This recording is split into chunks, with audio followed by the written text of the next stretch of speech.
ETF index mutual funds నేర్చుకుని stock మార్కెట్లో రాణించాలనుకుంటున్నారా? వెంటనే ఈ నెంబర్కి కాల్ చేయండి. నమస్తే, welcome back to Suman TV. నేను మీ సంజయ్. ఈ రోజు మనతో పాటు ఉన్నారు ఇమిగ్రేషన్ లా కన్సల్టెంట్ అడ్వకేట్ ఆదిత్య మల్లుల గారు. సార్తో మాట్లాడి కొన్ని విషయాలు తెలుసుకుందాం. నమస్తే సార్. నమస్తే అండి. Sir, citizenship and green card, ఈ రెండింటికి డిఫరెన్స్ ఏముంది? అసలు ఎందులో బెనిఫిట్స్ ఎక్కువ ఉన్నాయి అంటారు అసలు? సో యుఎస్ వెళ్ళే వాళ్ళందరికీ సో మెయిన్ గా వాళ్ళు ఆశించేది ఏంటంటే గ్రీన్ కార్డు తెచ్చుకుంటాం అనేది వాళ్ళ ఆశ. అలానే ఏంటంటే గ్రీన్ కార్డ్ వస్తే వాళ్ళకి గ్రీన్ కార్డ్ తర్వాత సిటిజన్షిప్ వస్తుంది. సో చాలా మంది ఏమనుకుంటారంటే గ్రీన్ కార్డ్ అంటేనే సిటిజన్షిప్ అనుకుంటా ఉంటారు తెలియక. సో గ్రీన్ కార్డ్ వేరు, సిటిజన్షిప్ వేరు. సో పర్మనెంట్ రెసిడెన్సీని గ్రీన్ కార్డ్ అంటారు. ఇప్పుడు కొన్ని వేరే కంట్రీస్ లో డైరెక్ట్ గా పిఆర్ అంటూ ఉంటారు. కెనడా లాంటి చోట ఏంటంటే ఫస్ట్ టెరిటోరియల్ పిఆర్ ఇస్తారు, అంటే స్టేట్ పిఆర్ ఇచ్చి తర్వాత ఏంటంటే కంట్రీ పిఆర్ ఇస్తారు. లేకపోతే అకాడమిక్స్ కి మనం రాసి వెళ్తే ఒక రకంగా ఉంటుంది, జనరల్ అయితే ఒక రకంగా ఉంటుంది. అంటే చదువుకోవడానికి వెళ్తుంటే ఒక టైప్ ఆఫ్ పిఆర్ వస్తుంది, లేదా జనరల్ కేటగిరీలో వెళ్తే ఒక టైప్ ఆఫ్ పిఆర్ వస్తుంది కెనడాలో. సో అది క్వాలిఫై అవ్వాలి అంటే ఎడ్యుకేషన్ కాకుండా డైరెక్ట్ గా వెళ్ళే సిచ్యువేషన్ కూడా ఉంటుంది. కెనడానే కాదు, కెనడా, ఆస్ట్రేలియా, యూకే, ఇలా ఒక్కో చోట ఒక డైనమిక్స్ ఉంటాయి. సో మనం యుఎస్ గురించి మాట్లాడుకున్నాం కాబట్టి పర్మనెంట్ రెసిడెన్సీ అనేది ఎవరికైనా గోల్. అసలు ఫస్ట్ గ్రీన్ కార్డ్ రావటం అనేది వాళ్ళ గోల్. గ్రీన్ కార్డ్ వచ్చాక వాళ్ళకి 5 years లో సిటిజన్షిప్ వస్తుంది. సో ఈ 5 years లో కూడా ఏంటి అంటే వీళ్ళు గ్రీన్ కార్డ్ లో ఇంత స్టేటస్ మెయింటైన్ చేశారు, అంటే like let's say 2.5 to 3 years minimum US లో ఉన్నారు కంటిన్యూస్ గా, ఆర్ లైక్ ఏంటంటే ర్యాండమ్ గా ఉన్నారు అని చూపించుకోగలిగితే వాళ్ళకి సిటిజన్షిప్ వస్తుంది. అయితే గ్రీన్ కార్డ్ రావాలి అంటే ఎన్ని మార్గాలు ఉన్నాయని మనం చూసుకుంటే చాలా మార్గాలు ఉన్నాయి. సో చాలా రకాలు ఉన్నాయి. సో ఏంటంటే అది బ్లడ్ రిలేటివ్ ద్వారా స్పాన్సర్ చేస్తే ఒక రకమైన గ్రీన్ కార్డు, లేకపోతే మనం అక్కడ సిటిజన్షిప్ ఉన్న పెళ్లి చేసుకుంటే అదొక కేటగిరీ, అయితే రెఫ్యూజీ అసైలం కేటగిరీ అంటే శరణార్థులుగా వెళ్తే అదొకటి, అన్డాక్యుమెంటెడ్ గా వెళ్ళి ఇలా రెఫ్యూజీ కోరితే అదొక కేటగిరీ. మన వాళ్ళందరూ వెళ్ళేది ఏంటి, ఎడ్యుకేషన్ ద్వారా వెళ్తారు. ఎడ్యుకేషన్ ద్వారా వెళ్ళి వర్క్ వీసా తెచ్చుకొని తర్వాత గ్రీన్ కార్డ్ అప్లై చేసుకొని గ్రీన్ కార్డ్ వస్తే గ్రీన్ కార్డ్ తెచ్చుకుంటారు. లేకపోతే ఇక్కడ నుంచే కొంతకాలం వాళ్ళు వర్క్ చేసి వాళ్ళ కంపెనీ వాళ్ళకి పంపిస్తే అక్కడ మళ్ళీ కంపెనీస్ ప్రాజెక్ట్స్ మారి గ్రీన్ కార్డ్ అప్లై చేసుకొని ఎక్స్పీరియన్స్ ద్వారా తెచ్చుకుంటారు. లేదు అంటే ఇంకో కేటగిరీ రీసెర్చ్ ద్వారా తెచ్చుకునే అవకాశం ఉంటుంది. రీసెర్చ్ అంటే లైక్ పిహెచ్డి చేసి పేటెంట్స్ అలాంటి ఉంటాయి కదా వాళ్ళకి, రీసెర్చ్ పబ్లికేషన్స్ అలాంటి వాటి మీద. లేకపోతే అవుట్ స్టాండింగ్ పెర్ఫార్మెన్స్ ఏదైనా ఉంది, నాకు నోబెల్ ప్రైజ్ నామినీయో లేదా సమ్ అవార్డీ లేకపోతే యూనిక్ స్పెషాలిటీ ఉంది అని చెప్తే అదొక కేటగిరీ అనమాట. ఇలా డిఫరెంట్ కేటగిరీస్ ఉంది. సో గ్రీన్ కార్డ్ రావాలి అంటే కూడా ఇప్పుడు సినారియోలో ప్రతి దానికి ఏంటంటే వెయిటింగ్ లిస్ట్, కరెంట్ లిస్ట్ అలా ఉంటుంది అనమాట. అంటే కరెంట్ లిస్ట్ అంటే ఇమీడియట్ గా ఎంత టైంలో వస్తుంది, వెయిటింగ్ లిస్ట్ అయితే ఎంత టైం, ఎక్కువ టైం పట్టింది అనమాట. కేటగిరీస్ బట్టి డిఫరెన్షియేట్ అయింది. సో అలా చూసుకుంటే మనము ఇప్పుడున్న సినారియోలో మన వాళ్ళు వెళ్ళేది యూజువల్ విధి విధానాలు చూస్తే EB2, EB3 కేటగిరీ అంటారు, ఎడ్యుకేషన్ ద్వారా కానీ వర్క్ ద్వారా. ఈ కేటగిరీస్ లో అసలు గ్రీన్ కార్డ్ రావాలంటే 50 to 100 years పైన పడుతుంది. సో ఎందుకు పడుతుంది అంటే మన వాళ్ళు పాపులేషన్ ఎక్కువ మంది మైగ్రేషన్ రేట్ ఉంది కదా. సో మనం ఎప్పుడైతే ఎక్కువ మంది మైగ్రేట్ అవుతున్నామో అక్కడ అక్యుములేషన్ అనేది జరిగిపోయింది. ఇప్పుడు ఒక గ్రీన్ కార్డ్ అప్లై చేస్తే ఒక గ్రీన్ కార్డ్ హోల్డర్ తో పాటు వాళ్ళ ఫ్యామిలీ మెంబర్స్ అందరు కూడా గ్రీన్ కార్డ్ రావాలి కాబట్టి చాలా టైం తీసుకుంటుంది రావడానికి అక్యుములేషన్. అసలు అప్లై చేయడానికి 5 to 7 years పడుతుంది. గ్రీన్ కార్డ్ రావాలి అంటే 100 years పైన పడుతుంది, 50 to 100 years పైన పడుతుంది. సో మరి సిటిజన్షిప్ ఎప్పుడు వస్తుంది అంటే గ్రీన్ కార్డ్ వచ్చాకే సిటిజన్షిప్ వస్తుంది. మనం చూసుకుంటే చాలా మంది గ్రీన్ కార్డ్ స్టేటస్ కానీ సిటిజన్షిప్ స్టేటస్ కానీ తీసుకుంటారు. ఇప్పుడు కొన్ని కేసెస్ ఎలా ఉంటుంది అంటే వైఫ్ అండ్ హస్బెండ్స్ ఉన్నారనుకోండి, ఒకళ్ళు గ్రీన్ కార్డ్ స్టేటస్ మీద ఉంటారు, ఒకళ్ళు సిటిజన్షిప్ స్టేటస్ మీద ఉంటారు. ఎందుకు అంటే ఇద్దరు తీసుకోవచ్చు, వాళ్ళ ఇష్టం అనమాట. వాళ్ళకి ఏంటంటే వాళ్ళ కన్వీనియన్స్ బేస్ చేసుకుని వాళ్ళు చూస్ చేసుకుంటారు. ఎందుకు అంటే ఇండియాలో మనం ఒక సిటిజన్షిప్ అక్కడ తీసుకున్నాం అనుకోండి, యుఎస్ సిటిజన్షిప్, ఇండియాలో మనం ఏమవుతాము అంటే మనకి డ్యూయల్ సిటిజన్షిప్ అలో చేయదు. అంటే మనం ఓన్లీ ఇండియన్ సిటిజన్షిప్ మీదే ఉండాలి ఉంటే, లేకపోతే అమెరికన్ సిటిజన్షిప్ మీద అయినా ఉండాలి. సో అమెరికా మళ్ళీ డ్యూయల్ సిటిజన్షిప్ అలో చేసింది. అంటే మీరు అమెరికన్ సిటిజన్ అయినాక వేరే కంట్రీ డ్యూయల్ సిటిజన్షిప్ అలో చేస్తుంది అనుకోండి, లైక్ అలా డ్యూయల్ సిటిజన్షిప్ అలో చేసే కంట్రీస్ ఉంటాయి కదా, కెనడా, ఇప్పుడు యూకే. సో అలాంటి కంట్రీస్ అయితే జర్మనీ. సో అలా కంట్రీస్ లో మీరు డ్యూయల్ సిటిజన్షిప్ తీసుకోవచ్చు. ఇప్పుడు చాలా మంది ఉంటారు అలా డ్యూయల్ సిటిజన్షిప్ మెయింటైన్ చేసేవాళ్ళు. మన వాళ్ళు మాత్రం సిటిజన్షిప్ వచ్చాక ఓవర్సీస్ సిటిజన్షిప్ ఆఫ్ ఇండియా అని చెప్పి ఒక ఓసీఐ కార్డ్ లాంటిది ఇస్తాం జరిగింది ఇండియా మనకి.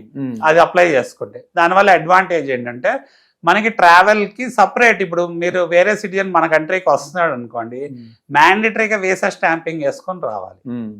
బట్ ఓసీఐ కార్డు ఉన్నారు అనుకో, అంటే మన ఇండియన్ నేటివే కదా, సో ట్రావెల్ కి అలవెన్స్ ఉంటుంది, సో అలో చేస్తారు మనం ఎప్పుడు రావాలి ఫ్రీగా ట్రావెల్ చేయాలన్నా. సో గ్రీన్ కార్డు ఉన్న వాళ్ళకి అడ్వాంటేజ్ ఏంటి, యుఎస్ లో వాళ్ళు ఎప్పుడైనా సరే ఇండియా యుఎస్ ట్రావెల్ చేయడానికి వాళ్ళకి ఏమి ఇబ్బంది ఉండదు. సిటిజన్షిప్ ఉన్న వాళ్ళకి కూడా అంతే ఇబ్బంది ఉండదు, ఎందుకంటే వాళ్ళు సిటిజన్ కాబట్టి. గ్రీన్ కార్డు పరంగా అయితే మీరు చూస్తే ప్రతి 10 years కి రెన్యూ చేసుకోవాలి, దానికి రెన్యూవల్ ఉంటుంది అనమాట పీరియడ్. గ్రీన్ కార్డ్ స్టేటస్ అంటే 1 year లో every 6 months లో ప్రతి 3 to 4 weeks, అంటే ఒక 1 month మనం యుఎస్ లో ఉన్నాము అని చెప్పి చూపించుకోగలిగి దాని స్టేటస్ మెయింటైన్ చేస్తా రావాలి.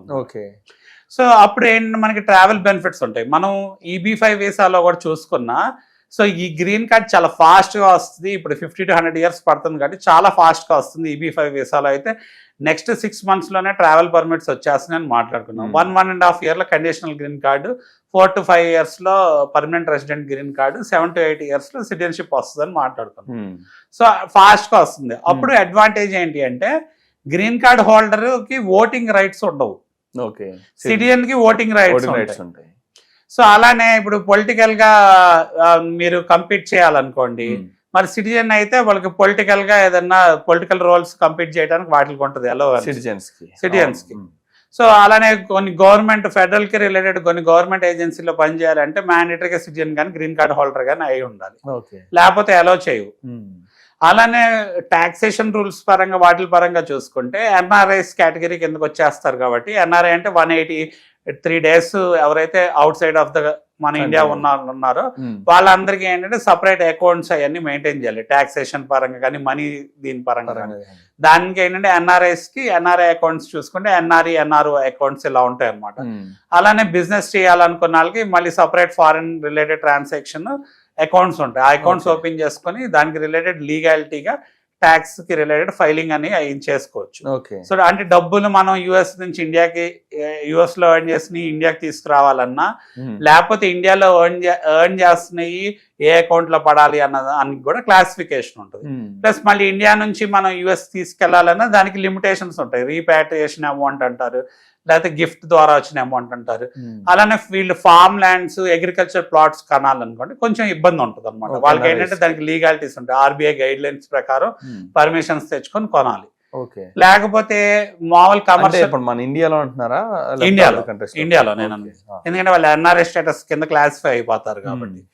సో అలా చూసుకుంటే వాళ్ళు ఏంటంటే ఎక్కువ ప్లాట్స్ లేకపోతే కమర్షియల్ కి రిలేటెడ్ రెసిడెన్షియల్ రిలేటెడ్ ప్రాపర్టీస్ ఇలాంటి అదర్ ప్రాపర్టీస్ అన్ని కొనుక్కోవచ్చు. మనకి రియల్ ఎస్టేట్ లో చూస్తే కన్వర్షన్ పరంగా కూడా ఎక్కువ ఎన్ఆర్ఐ ఇన్వెస్ట్మెంట్స్ ఉంటాయి కదా. సో బట్ వాళ్ళకి కూడా సర్టెన్ అమౌంట్ ఆఫ్ రిస్ట్రిక్షన్స్ ఉంటాయి. ఆ రిస్ట్రిక్షన్స్ ఏంటంటే మనం మాట్లాడుకోవడం జరిగింది. అండ్ వన్ థింగ్ సార్, ఇప్పుడు ఈ సిటిజన్షిప్స్ లోనే ఎక్కువ బెనిఫిట్స్ ఉన్నాయి అంటారా గ్రీన్ కార్డ్ లో ఉన్న ఆ టైంలోనే? It's up to their choice. ఇప్పుడు నేను చెప్పాను కదా, నేను కేటగిరీస్ చేసిన దాని ప్రకారం వాళ్ళ చాయిస్ అన్నమాట.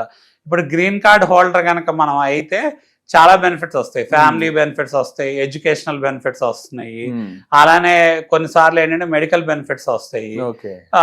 మోర్ ఓవర్ వీళ్ళకి ఏంటంటే ఫ్రీడమ్ ఆఫ్ వర్క్ ఫ్లెక్సిబిలిటీ వస్తుంది, ట్రావెల్ కి రిలేటెడ్ ఫ్లెక్సిబిలిటీ ఉంటుంది. సో సిటిజన్ కన్వర్ట్ అయితే మనం ఏంటంటే ఆ కంట్రీలో మనం ఒక సిటిజన్ అంటే పౌరసత్వం వచ్చినట్టు, మనకి ఇండియాలో ఎలా అయితే పౌరసత్వం ఉంటుందో మనం అక్కడ సిటిజన్షిప్ తీసుకుంటే ఆ కంట్రీ యొక్క పౌరుడు అయ్యామన్నట్టు.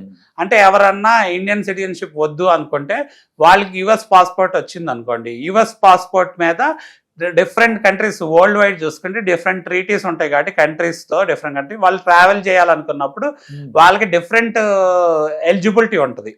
కొన్ని పాస్పోర్ట్ మీద ఇప్పుడు సింగపూర్ పాస్పోర్ట్ అనుకోండి, సింగపూర్ పాస్పోర్ట్ కి ఎక్కువ ఈ ర్యాంకింగ్ ఉంటుంది, అలా ర్యాంకింగ్స్ ఉంటాయి. యుఎస్ పాస్పోర్ట్ కి ర్యాంకింగ్ ఉంటుంది. ఆ ర్యాంకింగ్ బేస్ చేసుకొని ట్రీటీస్ బేస్ చేసుకొని లేకపోతే వరల్డ్ వైడ్ రిలేషన్షిప్స్ బేస్ చేసుకొని వాళ్ళకి ట్రావెల్ పర్మిట్స్ కానీ లేకపోతే కొన్ని చోట్ల వర్క్ ఎలిజిబిలిటీస్ కానీ అలాంటివి ఉంటాయి. ఇప్పుడు యుఎస్ కి నార్త్ అమెరికన్ కాంటినెంట్ లో మెక్సికో సిటిజన్స్ అన్ను కెనడా సిటిజన్స్ అడ్వాంటేజ్ ఏంటంటే వాళ్ళు నాఫ్టా మీద టిఎన్ వీసా తీసుకొని యుఎస్ లో వర్క్ చేయొచ్చు.